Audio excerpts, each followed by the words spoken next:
istajib lana di kulli ma'ashina. Asyhadu an la ilaha illallah wahdahu la syarika lah wa asyhadu anna Muhammadan abduhu wa rasuluhu la nabiyya ba'dah.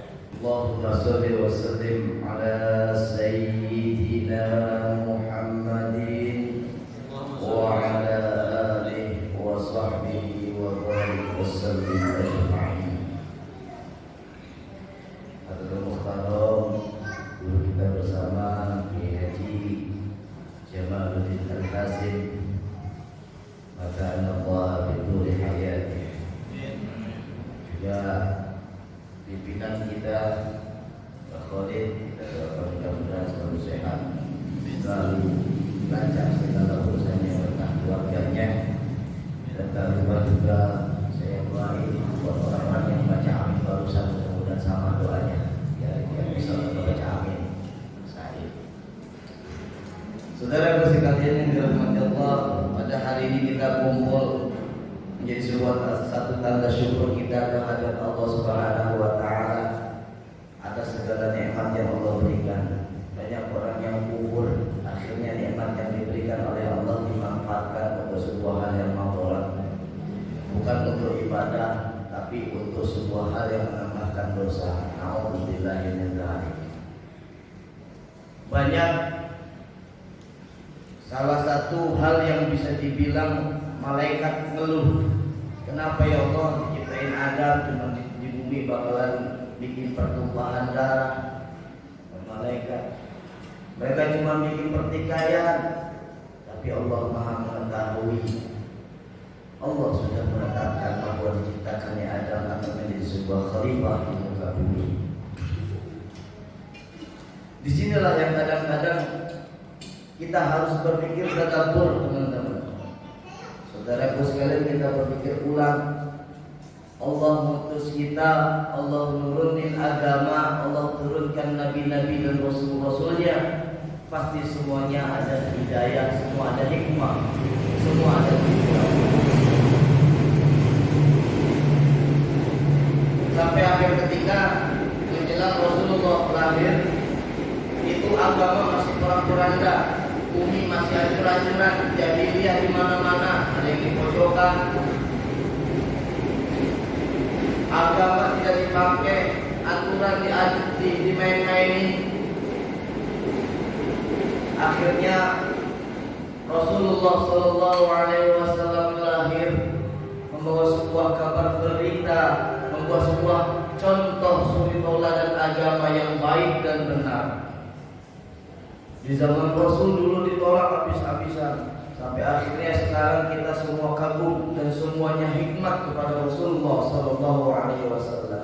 Namun sayang, rahmat disayang, saking hikmatnya yang dicontoh cuma dipilih-pilih. Ada yang pengen nyontoh poligaminya doang, ada yang pengen contoh pakai baju gamisnya doang.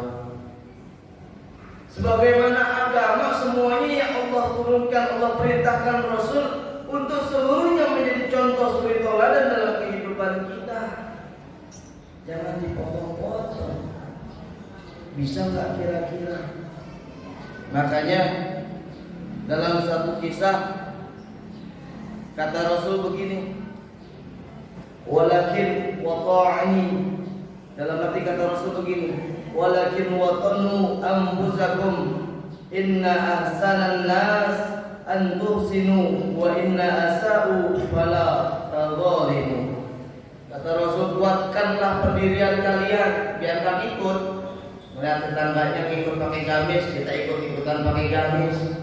Mungkin kerjanya nggak kuat. Besok kira pas belajar ada yang pakai peci hitam, tukar pecinya hitam. Pas nemu guru yang belangkonan, tukar pecinya belangkonan. Prinsipnya kagak kuat. Makanya kata Rasul, kuatkan prinsipmu. Mana yang mau kamu ikuti? Jangan dipilih-pilih. Inna ahsanan nas, kata Rasul, sesungguhnya orang yang berbuat baik antusinu akan dibalas dengan kebaikan. Wa inna asa'u fala tadhlimu, dan jika orang berbuat buruk, janganlah kalian berzalim. Janganlah kalian berbuat zalim juga. Mentang-mentang yang melakukan keburukan orang yang pakai sorban, pakai peci, mau diikutin? Jangan. Rasul tidak pernah menghina, Rasul tidak pernah mencaci. Terus mentang-mentang yang menghina dan mencaci itu adalah seorang ulama, terus kalian ikutin, berhak kalian menghina? Nggak boleh. Agama jangan diancur-adukan. Pantas Allah kirim bala, yang mana bala itu tidak ada seorang pun yang bisa menghentikannya. Siapa pasukan itu? Corona. Siapa yang bisa menghentikan? Itu Allah kirim makhluk Allah dalam konteks yang sangat kecil. Kenapa? Karena ketika bumi sudah tidak dikendalikan lagi oleh agama, pastilah akan ada campur tangan Allah Ta'ala. Sama seperti ketika Nabi Rasulullah SAW, Nabi Muhammad lahir, itu adalah ketika titik berat di saat agama tidak lagi berfungsi, di saat agama terporak-porandakan. Saat ini agama dicabik-cabik, agama dicampur adukan. Ada orang jualan atas nama agama, ini madu, ini timun nabawi. Walaupun benar, tapi zaman kala itu belum ada poliklinik. Jadi apa-apa penyakit jangan cuma dari madu, apa-apa penyakit jangan cuma dari ruqyah. Zaman kala itu belum ada kedokteran yang hebat. Ikhtiar Islam itu tidak terpatok sama sebuah pembekalan saja atau ruqyah saja. Itu menjadi opsi pilihan pengobatan. Kita sebagai muslim harus cerdas, jangan mau dibodoh-bodohi. Saya bisa ruqyah, bisa. Orang minta ruqyah, enggak saya ruqyah. Kenapa? Orang dia sakit bisulan, saya pencet aja. Saudara-saudara yang dirahmati Allah, hendaklah kita menjadi muslim yang cerdas, yang pandai bersikap, memiliki prinsip. Dan ingatlah, kalau kita berbuat baik, balasannya baik. Kalau kita berbuat buruk, balasannya buruk. Itu udah jelas. Allah sudah mengingatkan, Rasul sudah mengingatkan, tapi kita kenapa bego amat sih? Pantas ketika Islam dibilang teroris, hobinya sebagian orang Islam ada yang suka ngepong. Kalau nggak mau disebut teroris, tunjukkan akhlakul karimah kita, tunjukkan persatuan kita yang saling menolong, bukan saling menodong, bukan saling menuding.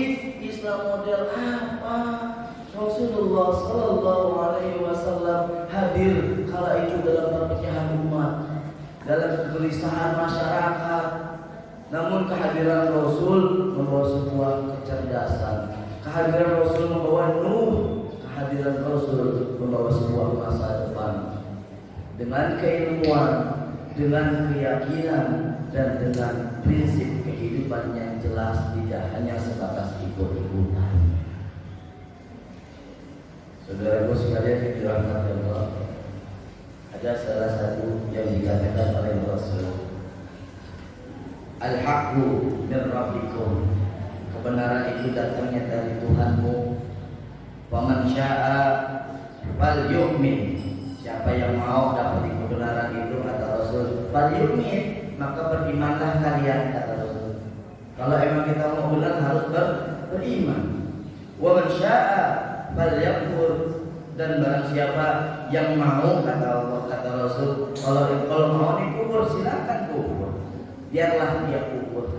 Jadi di dalam sebuah hadis atau di dalam sebuah ayatnya Allah membilangkan kepada Rasul, ya Nabi Muhammad, katain kepada orang-orang nih bahwa kebenaran datangnya dari Allah. Siapa yang mau beriman, biarkan mereka beriman. Siapa yang mau kufur, biarkan mereka kufur. Itu kata Allah dalam surah Al-Kahfi ayat 29. Cek di Al-Quran jelas tulisannya, kecuali yang cetakannya ragu.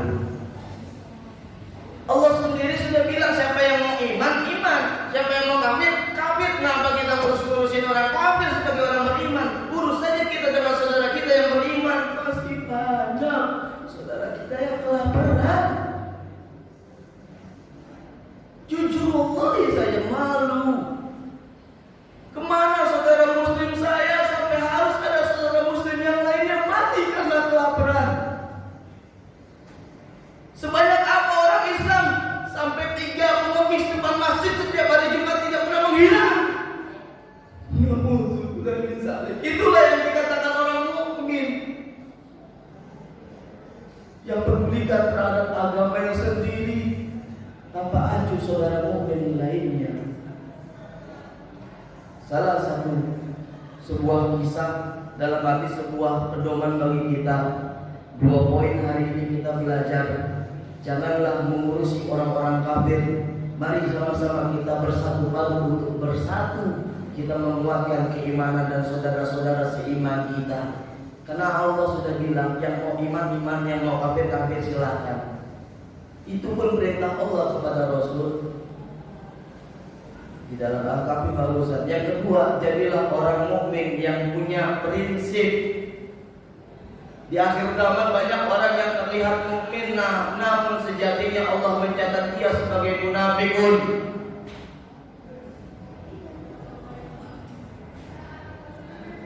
Saudaraku, hari ini kita berkumpul dan akan kembali ke masing-masing firqah, ke masing-masing majelis. Makanya penting bagi saya menyampaikan ini. Dan di sini ada kata Rasul. Pertama, ketika kita berdakwah, hendaklah kita berbanyak sholawat. Kenapa? Karena ketika kita berdakwah dengan sholawat, Rasul akan selalu bersama kita. Aulan nasi bi yaumal qiyamah aksaluhum 'ala sholat. Orang-orang yang dekat dengan aku di hari akhir nanti, di hari kiamat nanti adalah mereka yang berbanyak sholawat. Ketika di hari kiamat saja dekat, pasti kita yakin syafaat sholawat itu akan mendatangkan kita dan akan mengiringi kita dalam proses kita berdakwah di tengah-tengah masyarakat. Dan terakhir yang menjadi sebuah pegangan buat kita di poin yang ketiga. Poin yang ketiga adalah laisal mu'min bit-ta'ani wala la'ani wala fahish wala badi. Kata Rasulullah SAW dalam hakikatnya Imam Tirmidzi, laisal mu'min, tidaklah ada orang mukmin, bukanlah orang mukmin bit-ta'ani, orang yang suka menghina, wal-la'ani, dan orang yang suka melaknat, wala fahish, dan orang yang suka berbuat keji atau akhlaknya buruk, wala badi, dan juga bukan mereka yang suka berkata kotor. Inilah Rasul mengasih tahu tanda prinsip buat orang mukmin. Yang pertama, lal-la'ani, jangan menghina. Wala'ani, dan muslim itu tidak pernah melaknat ketika orang berbuat salah kepada kita. Ya Allah, ampunilah dosanya, karena sesungguhnya mereka berbuat dosa dengan kebodohannya. Wala fahish, dan jangan berbuat keji.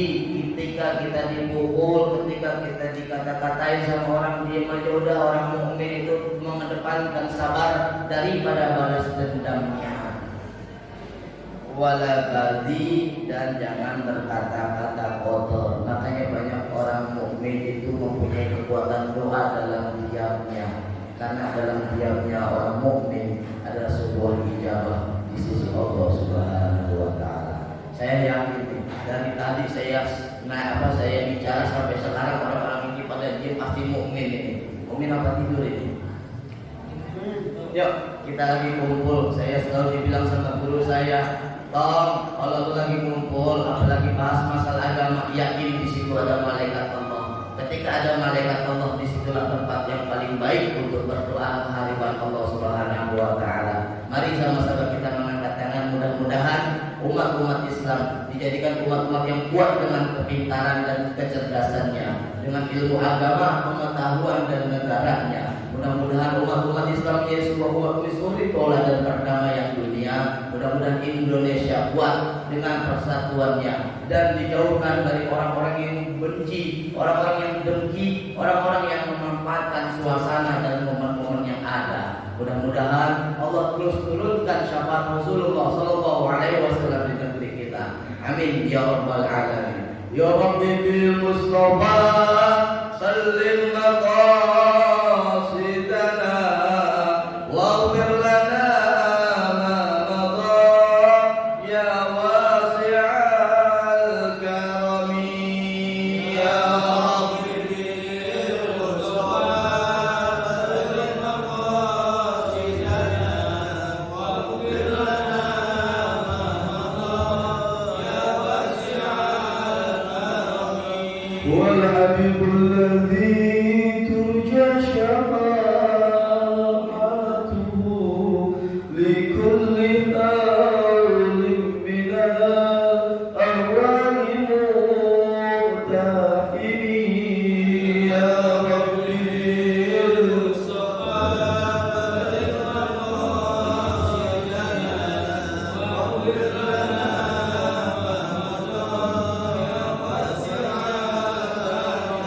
ya Rabbi hayyi lana min amrina rashada waj'al ma'unataka husna lana madada ya Rabbi bil Mustafa balligh maqasidana waghfir lana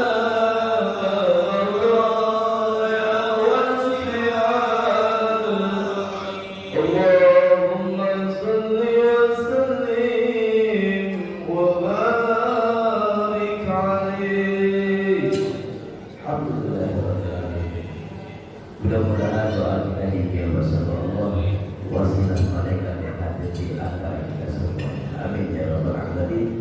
Dan apa yang 3 kemudian tadi bisa kita bawa ulang sebagai bekal bahwa kita harus punya prinsip sebagai orang mukmin dan punya karakteristik sebagai orang mukmin, karena Allah tidak akan ikut campur atas keimanan dan ketampilan kita. Nauzubillah min dzalik. Mudah-mudahan Allah memberikan hidayah kepada kita selalu. Wallahu a'lam bishawab. Wassalamualaikum warahmatullahi